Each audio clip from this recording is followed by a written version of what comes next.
रात काफ़ी हो चुकी थी। उस समय अजय और उसका दोस्त समीर अपनी कार से गुड़गांव के एमजी रोड से होते हुए गाज़ियाबाद जा रहे थे। काली अंधेरी रात में उनकी गाड़ी बहुत ही सुनसान इलाके से गुजर रही थी। वह जिस रास्ते से जा रहे थे वहां से उन्हें गाज़ियाबाद पहुंचने में लगभग 4 घंटे का समय लगना था। मंजिल पर पहुंचने के लिए उन्हें अभी 3 घंटे का सफ़र और तय करना था। चलते चलते उन्हें भूख लगाई। वे दोनों मित्रों के मन में बस एक ही चाह थी कि कहीं कोई रास्ते में ढाबा दिख जाए और उन्हें अच्छा सा खाना मिल जाए और कार के रेडिएटर में भी थोड़ा सा पानी डाल लें, क्योंकि गाड़ी का इंजन काफ़ी गर्म हो चला था। तभी उनकी नज़र सड़क किनारे जल रही एक धीमी सी लाइट पर पड़ी। उन लोगों ने सोचा कि हो सकता है यहाँ कोई छोटा मोटा ढाबा हो जिसकी लाइट हमें नज़र आ रही है। जैसे जैसे वो उस रोशनी के करीब पहुँचते जा रहे थे वैसे वैसे वह ढाबा उन्हें साफ साफ नज़र आने लगा। इन लोगों ने देखा उस ढाबे पर कोई बूढ़ी महिला सफ़ेद रंग की साड़ी में रोटियां बेल रही थी। ढाबे पर गरम गरम रोटियां सिकती हुई देखकर दोनों दोस्तों की भूख और बढ़ गई। सड़क से उनने अपनी कार ढाबे की तरफ मोड़ दी, लेकिन जैसे ही वो दोनों खाना खाने के लिए ढाबे पर अपनी कार से नीचे उतरे तो हैरान रह गए। उनने देखा कि दूर से जो बूढ़ी महिला रोटी बेलती हुई नज़र आ रही थी वह अब एक जवान और खूबसूरत लड़की में बदल गई है। अजय ने अपने समीर को कोहनी मारते हुए कहा, अरे भाई समीर, जब हम इस लेडी को दूर से देख रहे थे तो यह बूढ़ी नज़र आ रही थी, लेकिन पास आते ही वह इतनी खूबसूरत लड़की में कैसे बदल गई? कहीं ये कोई भूतनी वूतनी तो नहीं? समीर को अजय की बात का बहुत बुरा लगा और वो अजय को बोला कि क्या रे, बिना सर पैर की बातें कर रहा है? आजकल हॉरर मूवी बहुत देखने लगा है लगता है। समीर अजय को समझाते हुए बोला, यह हमारी आंखों का भ्रम हो सकता है। यह भी हो सकता है कि पहले उसकी माँ रोटी सेक रही हो और उसकी बेटी रोटियां बेल रही हो। अरे रोटियां कोई भी हो, हमें तो केवल खाना खाने से मतलब है। लेकिन अजय के मन में शंका के भूत ने अब जन्म ले लिया था। वे लोग ढाबे की बेंच पर बैठ गए। वह रोटियां बनाती हुई लड़की उन्हें देखकर मुस्कुरा रही थी। समीर उस लड़की का खूबसूरत रूप देखकर पागल हुआ जा रहा था। अजय ने सोचा, जब तक वह लड़की खाना लेकर आती है तब तक समीर की कही हुई बात को जरा मैं चेक कर लूँ। यदि इसकी माँ ढाबे में होंगी तो वह भी अंदर ही कहीं होंगी। अजय हाथ धोने के बहाने ढाबे के उस ओर पर बढ़ गया जहाँ ढाबे का पूरा भीतरी हिस्सा देखा जा सकता था। लेकिन जब अजय ने ढाबे के अंदर की ओर दाएं बाएं अपनी गर्दन घुमाकर देखा तो वहाँ पर लड़की की माँ कहीं भी नज़र नहीं आई। अब अजय का माथा ठनका। इस सुनसान इलाके में अकेली सुंदर जवान लड़की यहाँ क्या कर रही है? अजय वापस आया और समीर को बताया कि अंदर ढाबे में कोई नहीं है, इसकी बूढ़ी माँ भी नहीं है।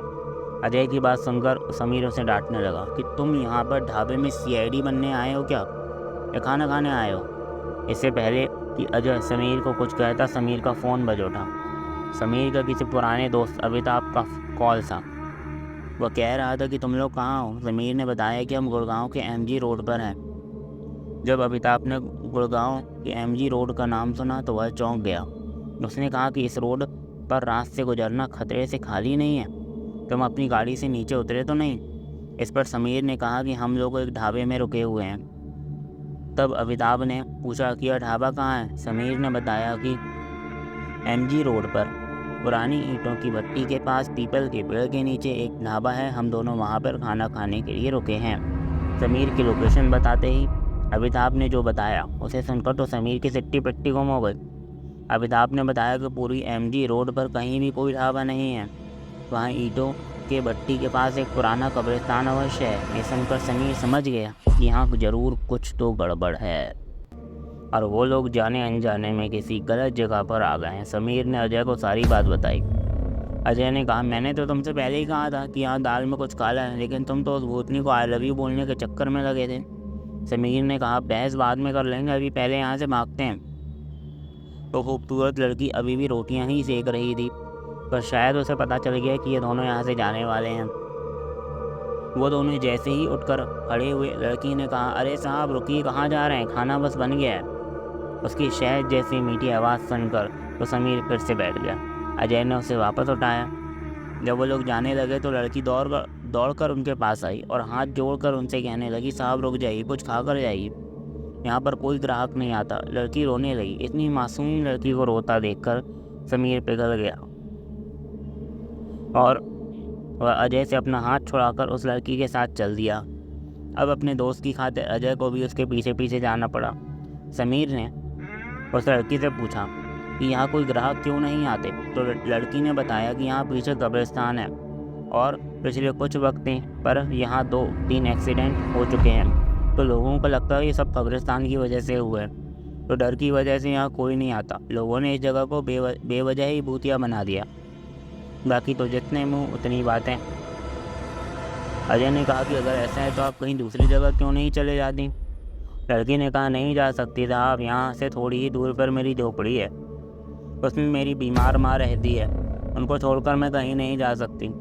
एक बार माँ के बहुत कहने पर मैं शहर गई थी, वहाँ मैंने देखा कि बिना पैसे के कुछ भी नहीं हो सकता और मेरे पास इतना पैसा नहीं है, मैं ज़्यादा पढ़ी लिखी भी नहीं हूँ। वहाँ कुछ लोग मुझे काम देने के बदले मेरे जिस्म का फ़ायदा उठाना चाह रहे थे, इसलिए मैं वहाँ से भागकर वापस आ गई। तब से मैं यहीं पर हूँ। इतना कहते ही लड़की ने दोनों के सामने खाने की थाली रख दी। थाली में रोटी, दाल, चावल और गोभी की सब्जी थी। दोनों को बहुत तेज़ भूख लगी थी, तो दोनों जल्दी से खाना शुरू कर दिया। लड़की अंदर चली गई। थोड़ी देर बाद अजय को खाने में कुछ अजीब लगा। उसने देखा तो वह हैरान हो गया। वह उसके हाथ में रोटी के कौर की जगह रोटी का कौर नहीं बल्कि हड्डी थी। उसने थाली में देखा तो वहाँ सिर्फ राख और हड्डियाँ ही थीं। उसे समीर की थाली में देखा तो वह तो मस्त मज़े में हड्डियाँ चबाए जा रहा था। अजय ने अपनी और समीर की थाली को दूर फेंक दिया। समीर उस पर चिल्लाया कि तुमने क्या किया, मेरा खाना क्यों फेंक दिया। अजय ने कहा, ध्यान से देखो, वो खाना नहीं कुछ और है। समीर ने देखा तो वह भी हैरान रह गया और उन दोनों ने चारों ओर देखा तो वहाँ ना तो कोई ढाबा था और ना ही कोई लड़की। वहाँ दूर दूर तक सब घना अंधेरा था। समीर ने अपनी टॉर्च जलाकर देखा तो पाया कि वो दोनों इतनी देर से शमशान में किसी की चिता में बैठे हुए हैं और उसी की राख और हड्डियाँ खाए जा रहे हैं। दोनों पीछे हट गए। चारों ओर डरावना शमशान था और कुछ नहीं। वो दोनों राख से पूरी तरह लथपथ हो गए थे। वो तुरंत बहुत तेज़ी से भागे और अपनी कार की तरफ और कार पे बैठ गए। कार अब चालू नहीं हो रही थी, पर जैसे तैसे करके वो कार चालू हो गई और वो दोनों वहाँ से बहुत तेज़ी से निकल गए। सुबह जब वो लोग अपने शहर गाज़ियाबाद पहुँचे तो उन्होंने सोचा कि सबसे पहले किसी अच्छे से रेस्टोरेंट में जाकर खाना खाया जाए, क्योंकि भूख बहुत तेज़ लगी है। तो अजय ने गाड़ी किसी रेस्टोरेंट की तरफ मोड़ दी। रेस्टोरेंट आते ही दोनों अंदर गए। दोनों ने मेनू देखा और खाना ऑर्डर करने का सोचा। जैसे ही खाना ऑर्डर करने की तरफ समीर ने वेटर की तरफ देखा तो देख के दोनों हैरान रह गए, क्योंकि वह वेटर कोई और नहीं, वो ढाबे वाली लड़की ही थी। दोनों की हालत ख़राब हो गई। जैसे तैसे करके दोनों वहाँ से भाग गए और दोनों समीर के घर पहुँचे। समीर की मम्मी दरवाज़ा खोली तो उन दोनों की हालत देखकर समीर की मम्मी डर गई। समीर की मम्मी ने बोला, बेटा क्या हो गया, तुम दोनों की इतनी ख़राब हालत कैसे है। समीर बोला, माँ बहुत तेज़ सर में दर्द है, आप बस मस्त कड़क चाय बना दो हमारे लिए, फिर सब बताते हैं। समीर की मम्मी बोली, ठीक है, मैंने आज एक नई काम वाली बाई रखी है, मैं उसे बोल देती हूँ, मैं तुम्हारे सर में तेल लगा देती हूँ। थोड़ी देर बाद वो काम वाली ट्रे में चाय लेकर आई। समीर ने जैसे ही उसकी तरफ देखा तो डर से कांपने लगा, क्योंकि वो लड़की कोई और नहीं और ढाबे वाली लड़की भी थी। वो लड़की धीरे धीरे समीर की तरफ आई।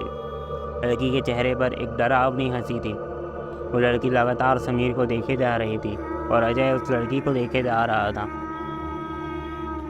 और समीर बेहोश हो गया।